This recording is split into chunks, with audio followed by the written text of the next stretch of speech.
What's up, everybody? It's your girl D here with the astrological. I even talk right now. The astrological analysis for the month of April 2022. What's up, you guys? It is the we are in Aries season, so we are now in the official astrological new year, with the start of Aries season back on the 21st, the spring equinox as well. So there's a sense of renewal, a sense of change, revitalization, growth, forward movement, beautiful energy. So as far as the planetary alignments that we got going on this month, we're going to start with the new moon in April, which is on April 1st, right? Happy birthday, Aries. What's popping with you guys? So it's the new moon in Aries on the 1st, okay? So new moons are all about new beginnings, starting new cycles. And because this is the first new moon of the astrological new year, this is very potent energy. And also what we're dealing with is a lot of healing energy because, coming out of Pisces season, Pisces was wrapping up cycles, right? Karmic cycles, things like that. But we'll talk about Pisces in a minute. But the new moon in Aries represents, starting anew. So if there's any intentions you want to set out there for the astrological new year, I suggest you get on it. Sidebar: we're also feeling the energies of the the lunar eclipse that's coming on May 15th. Sometimes you feel lunar eclipse energy as soon as a month and a half ahead. So we're definitely in that energy, but we'll get to that in a minute. So yeah, make sure you put out, and Aries is an energy of forward movement. It's an energy of, being active, being ambitious, assertive, competitive. It's a very courageous energy as well, also creative and enthusiastic. So, if you need, wherever you have Aries in your chart, it's a great time for you to put intentions out there because the area that you have Aries in your chart is the area of life where this newness is at, where the new moon is at.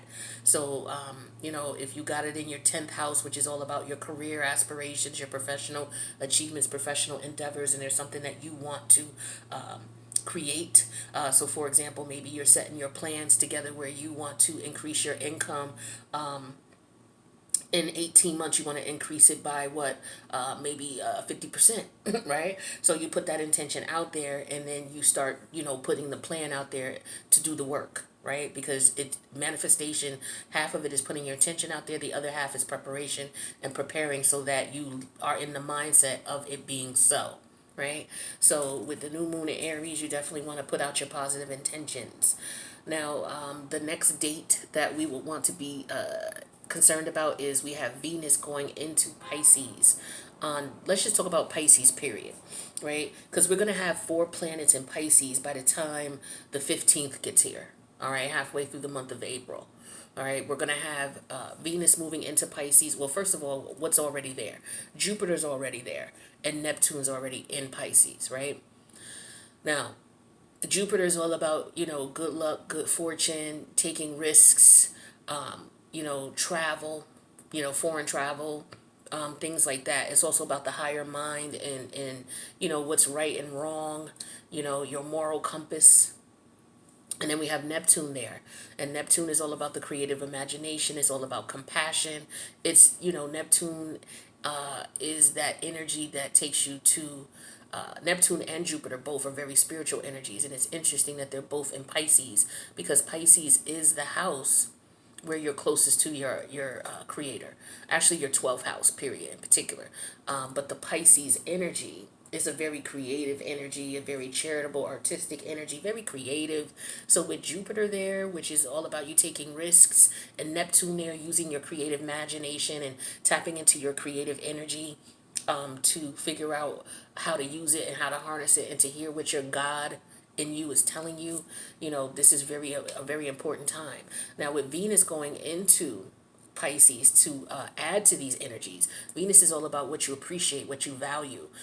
Venus also deals with money. Okay, so for a lot of you, this is a very good time for all of the creatives. Okay, use that energy. Okay, because it's very important. So wherever Pisces is in your chart, that energy is a gold mine for you. Okay, look at what you value and use your imagination with Neptune energy and the higher spirit energy, to tap in. You know, however you meditate, however you, whether you sit quietly, whether you go for a walk, whether you just go out in nature, however you connect and get in tune so that you can hear your higher self, or whatever you call the higher source, that's important for you right now, because that energy is waiting for you to use it. It's just sitting there waiting to be molded, like a mold of clay.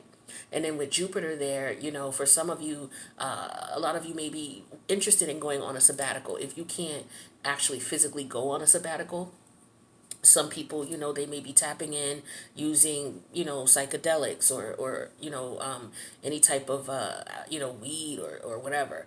Now, I don't tell people what to do and what not to do. I just tell you use precaution and do things in moderation, because, you know, one thing may not affect you the way it affects someone else. We all are made differently. We all know that, because we all have unique individual charts, and we all have individual unique placements. You could be somebody who smoked cigarettes for 50 years, a pack a week, and never got any cancer, where you could have someone who smoked a pack a week for 3 years, and they have, you know, third stage cancer, lung cancer. So everything affects everyone differently. So whatever works for you, you need to understand what works for you and do it.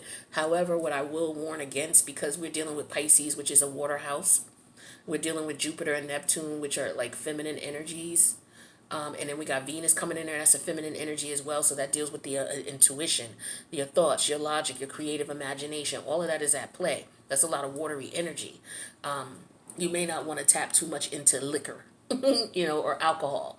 You may want to counterbalance that with something else if you use other things. Now, that's just to those of you who do that responsibly and you understand what it is. Now, some people can't touch none of that. I'm not talking to you. You figure out other ways to channel that energy, whether it's going for a walk, whether it's going out in nature, surrounding yourself with just all water, or surrounding yourself with just trees, or dealing with your pets. Or going to a mosque or a synagogue for those who are actually religious. If you're just one who meditates, you sit quietly somewhere. This is an energy that is ripe for use. And with Venus coming in there, you're going to focus on what it is that you value, what it is that you appreciate. And then on the 14th, Mars is going to be there. So we're going to have Mars, Venus, Jupiter, and Neptune all in that creative house of Pisces, right? So it's very important. Mars is the energy of, let's go. Mars is that energy of, you know what, when your back is up against the wall, what are you going to do? How are you going to handle it? Mars is that energy of your warrior spirit. Like, I'm going to fight for what I want. So when it's in Pisces, you're fighting for you're fighting to be artistic. You're fighting to be creative. You're fighting for what you value in those areas and how you go about doing it. And you are using the good luck of Jupiter and the creative imagination and compassion of Neptune to manifest in a Piscean way, right? So, like I said, very good energy for creatives and idealistics. Idealistic individual ideas, coming up with new ideas and new ways to do things. All right, and use that with the new moon as well, because the new moon energy is going to be with us for half the month anyway, until we get to the full moon in Libra. So use that. Actually, let me just see, because I didn't check to see when the full moon in Libra was. That was the one thing I left out. But in the meantime, while I'm pulling that up, we will talk about. So we talked about Mars and Venus going into Pisces, and then we have Jupiter and Neptune there. All of those planets will be there as of the 14th of April. Then the next thing we're talking about is the sun is it the sun in Taurus? Nope. Let's talk about Mercury going into Taurus, because we already got Uranus there. And remember, Taurus is the north node right now. So with Taurus being the north node energy, as well, and then Uranus is there ruling that, we're going to have Mercury going in. Now, Mercury is androgynous energy, just like Uranus is androgynous energy. So, what I talk about by androgynous, I mean, it's not masculine or feminine. What other planets they're around is what they're going to morph into. So look at Mercury as like a little boy or a little girl who are at that age where they could either play with dolls or trucks. It don't matter to them. They just want to play with a toy. That's because they have not identified as a masculine or feminine energy yet. So that's what Mercury is. And Mercury is also the youngest planet. and it also moves the fastest. So if Mercury is in a house with a masculine planet, it's going to take on masculine features. So if you take that little kid, that same little kid who's like what, 3 or 4 years old, and the father takes that kid out and they go to a game, or they go fishing, or they do something that's considered masculine, Mercury, the little Mercury, is going to merge with that energy, and it's going to do what daddy does, right? Does what the masculine energy does. And it's in the same respect, if little Mercury goes off with mom, maybe mom's going shopping, or maybe mom's gonna be, straightening up the house, cleaning the house, doing what I would say, just for simplicity purposes, stereotypical feminine type of responsibilities. But I'm only using this in a manner to let you understand what androgynous energy is, in reference to how Mercury works. Well, Mercury is the baby. Now, Uranus is energy. Uranus, there are certain, if you do research on the planets, there are certain sources and documents that will tell you that Uranus had Mercury. Uranus birthed Mercury. Now, Uranus is an adult planet, it's an outer planet, but it is also androgynous in nature. And we know Uranus is a planet that does what it wants. If you look at the, just basically look at all the planets, if you took a picture of the planets and you looked at them, Mercury is the one that's tilted to the side, and it rotates backwards, in opposed to, the other planets that would rotate counterclockwise. So it sits on a tilt, and then it rotates backwards. So it's an energy of doing its own thing, its own unique individuality. So that's what we're dealing with right now. And Mercury is going to be going into that energy, and it's going to be manifested through the Taurus energy with the North Node. So what does like Taurus energy look like? It's very cautious. It's very conventional. It's very it's like an energy of very determined too, and when it gets in its negative energy, it could be looked at as stubborn. But it's a very determined energy. It's a very loving energy as well. It's all about possession and what you own, and what's valuable to you, loyalty, trust, things like that. So with Mercury there and Uranus there, wherever Taurus is in your house, you're going to have a change. There's going to be unexpected changes. Uranus is the energy of surprise. It's also the energy of rebellion. I'm going to do what I want to do. I don't care what anybody else says. And it's not even necessarily you being rebellious. It's just could be you may be fed up, and so you do something different. And people look at it as, oh, you're being rebellious because you usually do A, B, and C, and you don't. And with a Taurus energy, Taurus is really a more stable energy. So when there's a change or a flip there, it's definitely something to be noticed. Right? And with Mercury there, Mercury is the processing of information. Mercury is the energy of, okay, yeah, it's how you communicate, and it is communication, but it's also about what you understand and how you understand things. Have you ever been in an environment where you played this game where you have maybe 10 people, and the first person will say to the second person, hey, go to the store and get me a bag of this, get me that, and give me that, or just any type of sentence. And then the second person will say it to the third person. The third person will say it to the fourth person, and so on and so forth until you get to the 10th person, right? And then you say to the 10th person, okay, what was the message that you got? What was whispered in your ear? Right? And so they repeat what was whispered in their ear, and it's totally different than what the first person said. That is an understanding of Mercury. Mercury is what you understand and how you process things. Everybody doesn't understand and process things the same way. But with Mercury there, you're dealing with facts. Okay? You're dealing with the reality of the situation. You're not dealing with any emotion because there's no masculine or feminine energy there. Right? It's just, here are the facts. Mercury doesn't care about your feelings. It doesn't care how you feel about anything. It's just strictly facts. Just like Uranus, it doesn't care how you feel. It's going to rebel. It's going to do what it does. So when you have these two types of energies in a house of comfort, stability, there tends to be some upheaval. So pay attention to where Taurus is in your chart. If it's in your 7th house with your relationships, oh boy. There's going to be a change in the type of people that you deal with, the type of people you associate with. And the reality of these relationships is going to be presented to you. And so you're going to have to look at it and decide, am I going to rebel against this with the Uranus energy?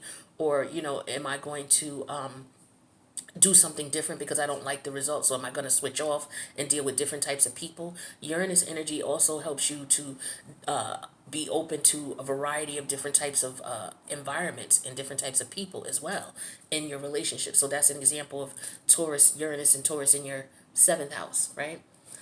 Now, also, oh, the full moon in Libra. So we got the sun coming into Aries. I'm sorry, the sun goes into Taurus on the 20th. On the 20th. Now, that means we're going into Taurus season. Now, this is very important because Taurus is in the North Node. All right, so it's going to be very, very interesting energy. So pay attention to what's going on wherever Taurus is in your chart. All right, because this is going to be, the full moon's on April 16th. So before we get to the sun in Taurus, we're going to be on the 16th, the full moon in Libra. All right, so full moons are all about removing things that no longer serve you, letting go, realizing what is not important anymore and letting it go. So you may want to note that on your calendar so that you can make your affirmations in reference to releasing things that no longer serve you wherever Libra is in your chart. Libra is all about balancing things out. So whatever is not, whatever's causing imbalance is what you want to get rid of, right? In reference to how you connect with others, right? Because Libra is all about the partnerships, the different types of relationships, no matter what they are, whether they're marital, whether they're political, whether it's friendships, doesn't matter. It's all about how you relate in politics with other people. So you're going to be looking at what's not right there. You know, am I in relationships that are imbalanced, that cause imbalance in my life, where I'm not respected, where I'm not treated right, where, you know what I mean? And then it's going to allow you to use that energy, that full moon energy to release that. All right, to release the ideology around it and or the relationship itself. Now, and then a couple of days later, we got the sun in Taurus, so we go into Taurus season, right? Now, also what you want to keep in mind is at the end of the month on April 29th, we got currently Pluto is in Capricorn, right? Pluto's going to be going retrograde in Capricorn on April 29th. So we're going to be feeling those energies heavy as we get closer into the middle of the month. And then we'll be feeling those energies full throttle. But the actual change will take place on the 29th.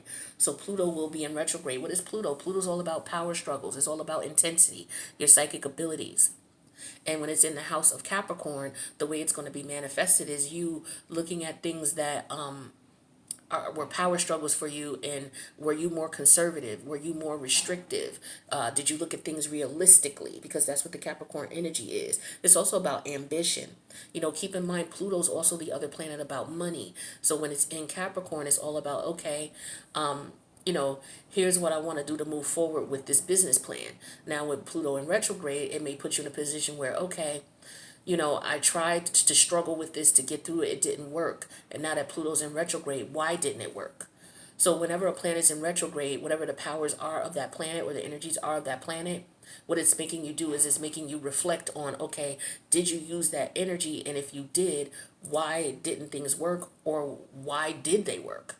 You know, so it's just the energy of, okay, let me look back and see what's going on. So again, Pluto's about money, power struggles, psychic abilities, death and rebirth in every aspect of the word, right? And then it's going to be manifested in a very Capricornian way, which is you being it could be very political, but you being realistic, you know, being responsible, being serious, being a bit thrifty. But it's also, you know, Capricorn is the energy of restraint, right? And discipline.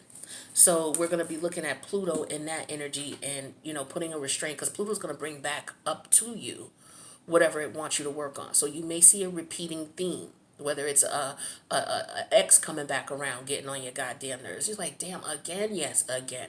What you have to understand is when it comes to the challenges that you're going to experience as someone who's growing as a spiritual being, you're going to be experiencing the challenges, like look at it as if it's a spiritual energy in someone, right? That spiritual energy presents itself to you and there's a challenge there between you and that person. You finally decide, okay, that's not for me, and you move away from it.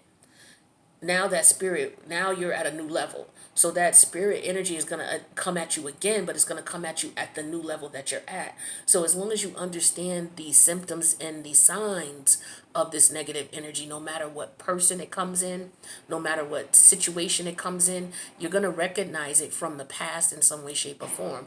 And that should propel you to say, oh, okay, I dealt with this devil before. Let me end it, or let me change the way I do things. So that's what you want to look at when you look at a planet in retrograde.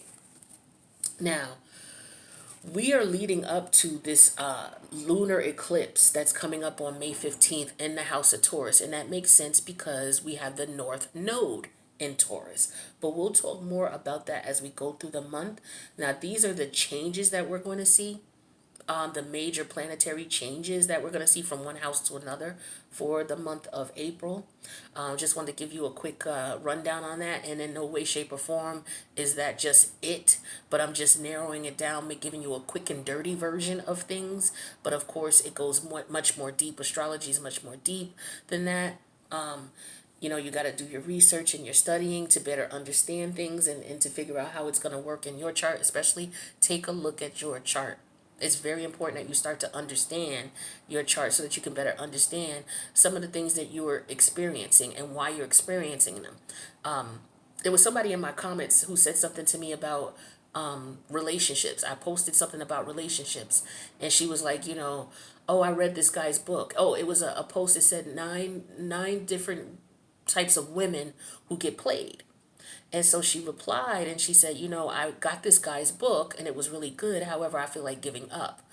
Now, when you're at a point where you want to give up on relationships, it's because you're not doing the work, or you're doing it and it's not, the approach you're using is not working. Like, we are constantly going to be in a process of healing.